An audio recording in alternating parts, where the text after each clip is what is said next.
What's up guys, Peter O'Grady here, irishdancingphysicalfitness.com. Welcome back for another video. Today I'm going to be teaching you how to do a static anterior adductor stretch. Okay, this stretch is very useful if you want to correct an anterior pelvic tilt or if you want to increase hip extension.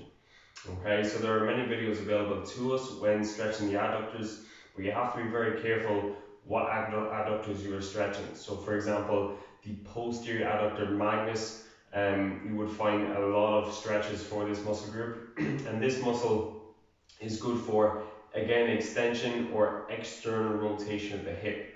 Okay, but it's not going to improve and correct our anterior pelvic tilt, and it won't correct hip extension. Okay, so it's very important that we know the difference between the two and that we know how to target both the anterior adductors and the posterior adductors. Okay, so performing this stretch, what we're going to do is we're going to go into a wide stance with double shoulder width stance. Okay, so I always like to start on my feet hip width apart. I'll take a big step with my right foot and a big step with my left foot.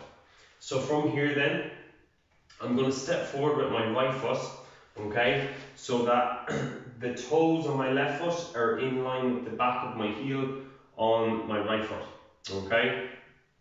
So my right foot is slightly in front.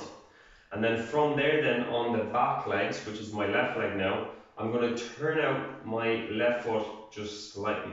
And when I turn my foot out just slightly, that will inhibit those internal rotators. And then I'm going to place my hands on the top of my hip on the left side, and I'm going to push my hip towards my right foot. Now before I do that, I want to make sure that I go into a posterior pelvic tilt position. So as some people like to call it, it's like tucking in your tail. Okay, so we go into that posterior pelvic tilt position. We want to activate the glutes, and straight away some of you might actually feel a stretch on the adductor anterior muscles, okay, before we even actually do anything else, okay, because when you go into that posterior tilt position, you're already stretching those muscles.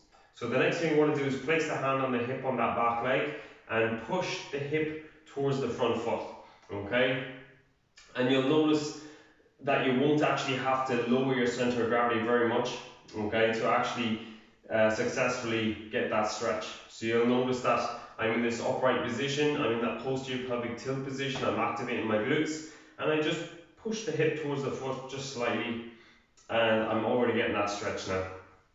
Okay, so we'll hold this stretch for anything from 30 seconds to 120 seconds until you get that release. Okay, so where you get a reduction in the feeling of the stretch. So if I'm getting a stretch maybe 2 or 3 out of 10, it usually takes about 30 seconds to get a release. Some of us it might take a little bit longer, but you'll just hold this, you'll just hold that stretch until you get that release, and then you can relax and you can obviously move on to the other side and do the same thing.